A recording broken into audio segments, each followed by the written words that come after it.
Buenos días, mis hermanos. Bendiciones. Aquí estamos un poquito tarde. Hoy estoy en la iglesia transmitiendo desde la iglesia para todo el mundo. ¿Quién andará por ahí? ¿Dónde estarán? ¿Dónde estarán los que dicen aleluya? ¿Dónde andarán los que confían en el Señor? A ver, ahí estamos. Ay, Dios mío. Quiero levantar mis manos. Hoy quería cantar esta canción. Quiero levantar mi voz, ofrecerte a ti mi vida.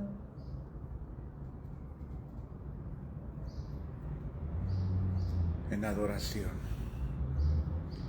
Padre, solo a ti te ofrezco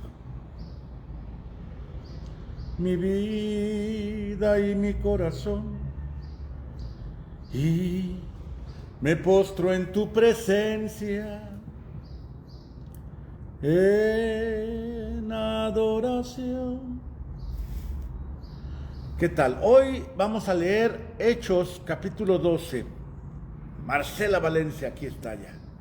Veo a Marcela, veo a... Ay, no sé a quién más veo. A Marianita, veo a Andrés. Sí, a Marianita, aquí está. Patricia Centeno. Veo también, creo que a Marcela hija. Creo que Lilia. No sé quién más veo. Saludos a todos. A todos y a todas. Estamos leyendo, fíjense que mi hermanita Lidia, Andrés dice buenos días. Nesquita está Nesquita también. Gloria a Dios. Estamos tardecita, pero ahora sí. Quisiera decir tarde pero sin sueño, pero no, es tarde con sueño todavía. Por aquel tiempo el rey Herodes comenzó a perseguir a algunos de la iglesia, capítulo 12 de Hechos. Ordenó matar a filo de espada a Santiago, el hermano de Juan. ¿Se acuerdan de Juan y Santiago, los dos hermanos? Los que les apodaban los hijos del trueno. Les apodamos los hijos del trueno, yo creo que porque eran vaguitos, eran fuertes. Era el hermano de Juan, Santiago. Juan el amado, Juan el apóstol, el que escribió Apocalipsis, el que escribió el Evangelio de Juan, y Santiago su hermano, hijos de Zebedeo. Y Herodes mandó matar a Santiago, el hermano de Juan, y como vio que esto había agradado a los judíos, hizo arrestar también a Pedro. Y ¿cómo puedo explicarte la soberanía de Dios? La soberanía de Dios. Dios, en su soberanía, salvó a Pedro. Vemos que hizo arrestar a Pedro y leemos la historia adelante. Que Dios libera a Pedro. Dice que, leemos el versículo 6, la misma noche anterior al día en que Herodes lo iba a presentar ante el pueblo para darle cuello, Pedro estaba durmiendo entre dos soldados sujeto con dos cadenas, mientras otros soldados estaban en la puerta vigilando la cárcel. De pronto se presentó un ángel del Señor y la cárcel se llenó de luz. El ángel tocó a Pedro en el costado, lo despertó y le dijo, levántate enseguida. Al instante las cadenas cayeron de las manos de Pedro. Y el ángel le dijo, vístete y ponte las sandalias. Así lo hizo Pedro y el ángel añadió, ponte tu capa y sígueme. Pedro salió tras el ángel sin saber si era realidad o no lo que el ángel hacía. Más bien le parecía que estaba viendo una visión, o sea, Pedro medio dormido. Pero pasaron la primera guardia, luego la segunda, y cuando llegaron a la puerta de hierro que daba a la calle, la puerta se abrió por sí sola, salieron, después de caminado una calle, el ángel lo dejó. Pedro comprendió entonces y dijo, ahora veo. que verdaderamente el Señor ha enviado a su ángel para librarme de Herodes y de todo lo que los judíos querían hacerme. No hemos orado, vamos orando. Padre, en el nombre de Jesús, ayúdanos a entender tu palabra, Señor. Ayúdanos a comprender tu soberanía, ayúdanos a comprender cómo actúas, Señor, y cómo debemos nosotros de meternos debajo de esa cobertura y ponernos debajo de tu soberanía, Señor, aceptando tu voluntad cualesquiera que sea, porque tus planes son más grandes y más altos de lo que podemos nosotros imaginar. Ayúdanos, Señor, a vivir con gratitud y con esa disposición siempre de hacer tu voluntad. En el nombre de Jesús. Amén. Porque en la soberanía de Dios salvó a Pedro, pero no salvó a Santiago.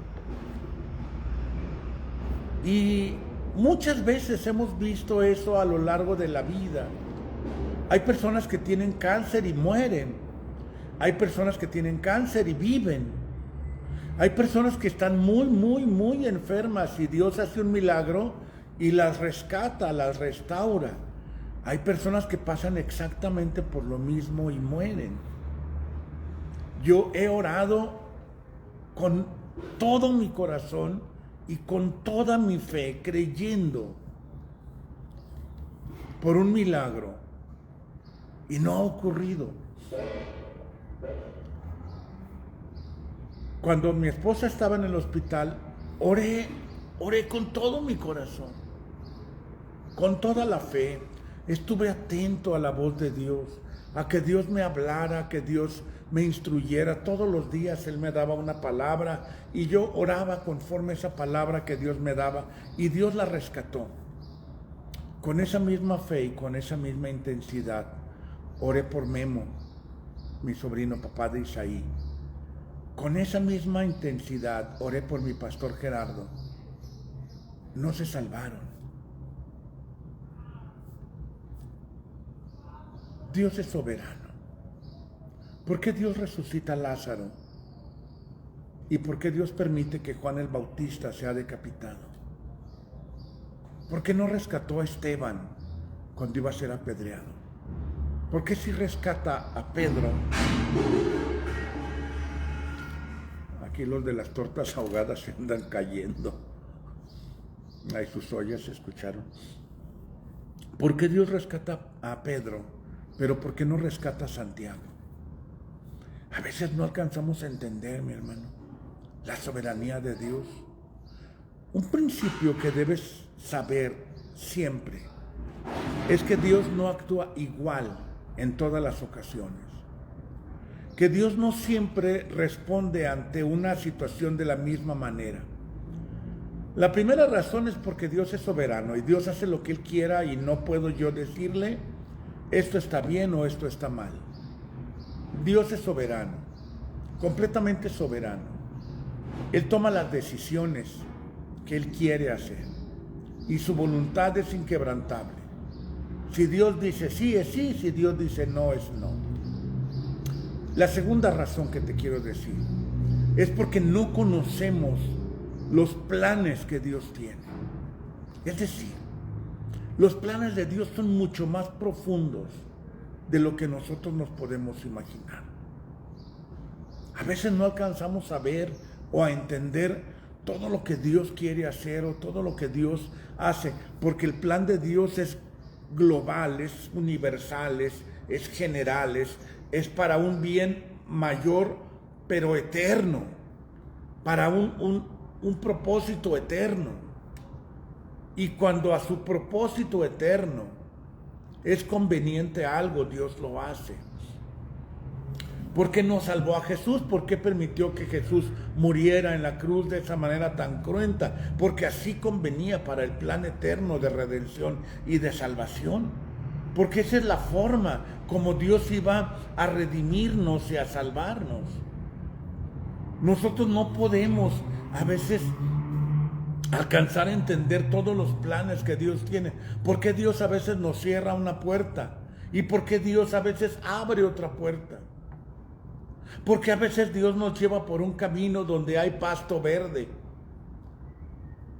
Y en esos delicados pastos estamos muy a gustir y comemos el pastito fresco. ¡Ñam, ñam, ñam, ñam! ¡Qué rico! Y luego nos lleva a aguas de reposo. ¿Por qué? Porque dice, necesitas hidratarte en un agua tranquila, en un agua agustirri. Dice mi esposa, hoy no fue el ruido de mis cachorros. No, hoy fue el ruido de los de aquí, de las tortas el zurdo. Y luego los lleva por un camino donde ya hay piedras, donde ya hay sol, donde el camino no está cómodo, donde me canso, donde sudo, donde es un esfuerzo, donde parece que no voy a ningún lado. Y luego se pone peor, porque me hace atravesar por valles de sombra y de muerte, donde está oscuro, donde tengo miedo, donde está complicado. ¿Por qué no me quedé en los pastos verdes? Yo le digo, Señor, tan a gusto que estábamos en los pastos verdes, ¿qué necesidad de andar en este valle de sombra de muerte? Pero dice el salmista, pero no temeré mal alguno, porque tú estás conmigo.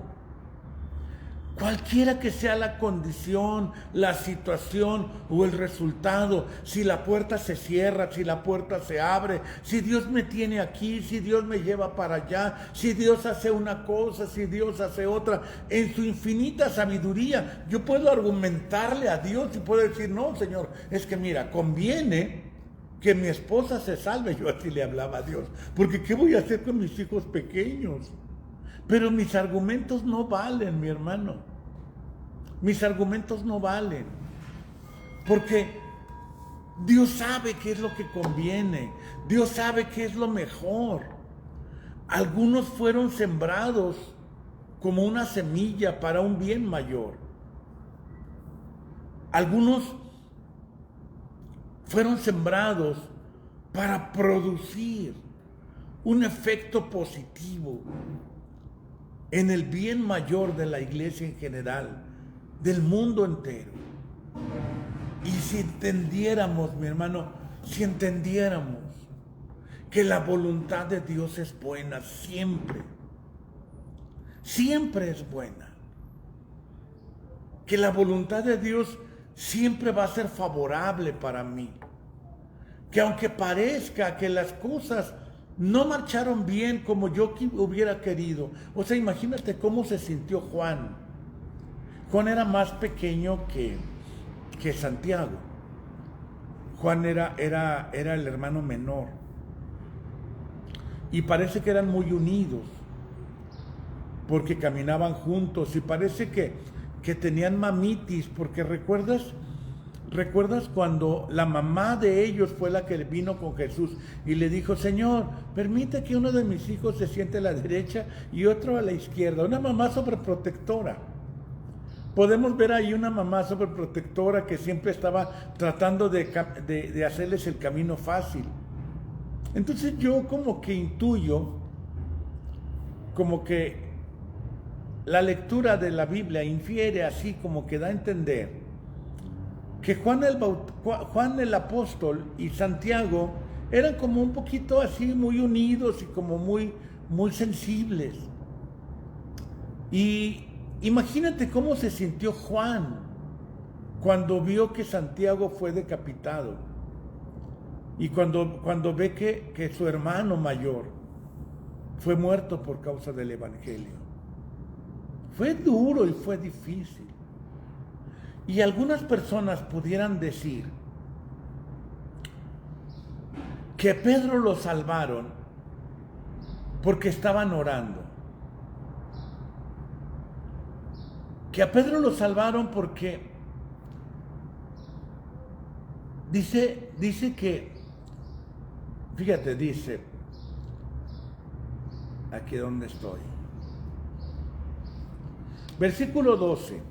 Al darse cuenta de esto, Pedro se fue a casa de María, la madre de Juan, llamada también Marcos.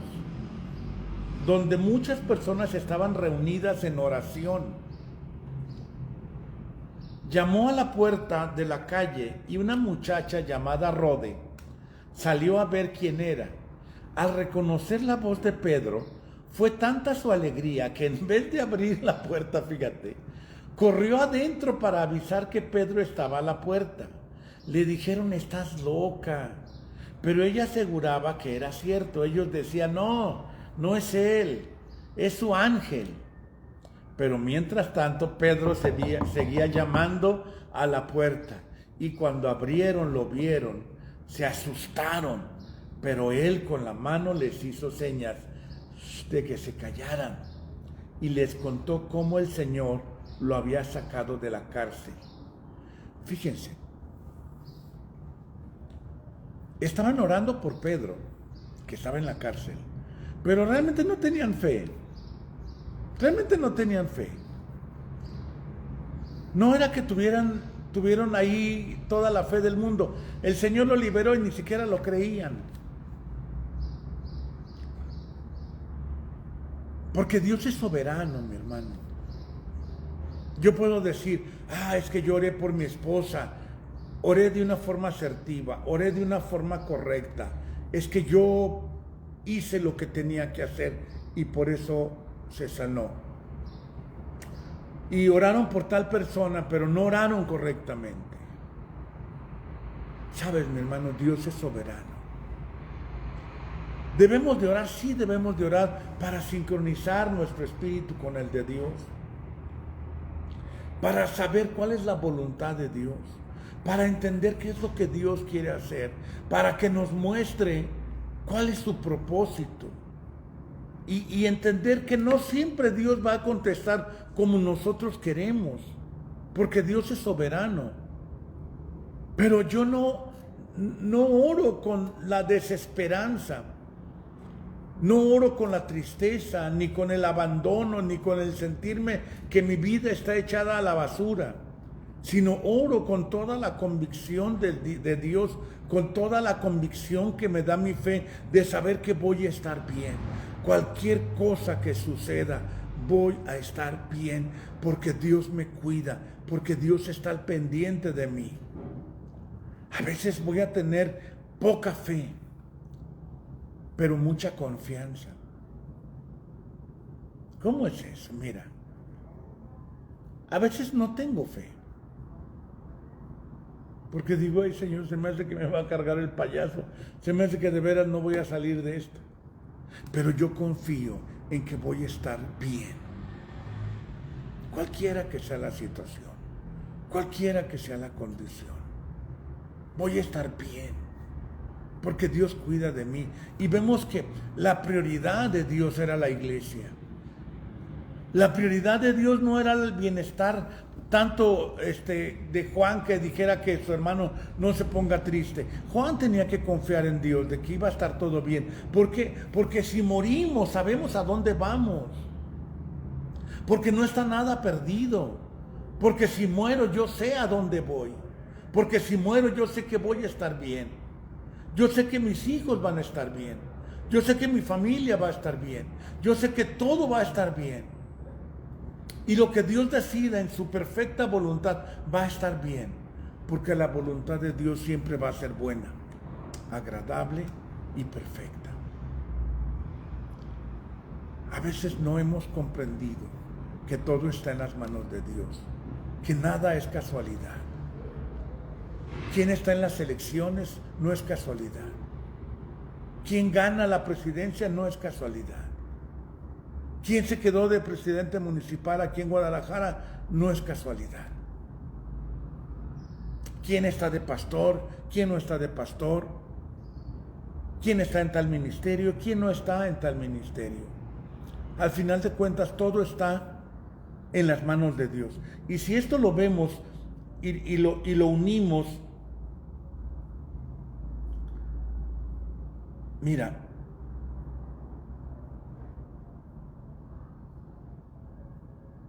cómo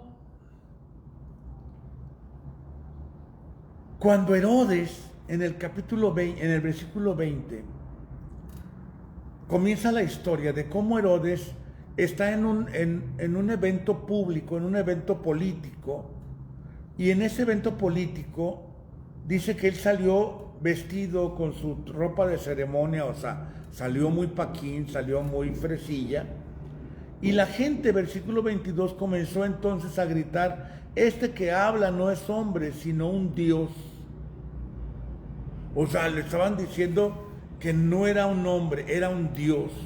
Y él acá bien crecido, bien ensalzado. Oh, sí, es que yo tengo en mi poder la vida y la muerte. Yo mato y doy vida a quien quiera. Soy un Dios.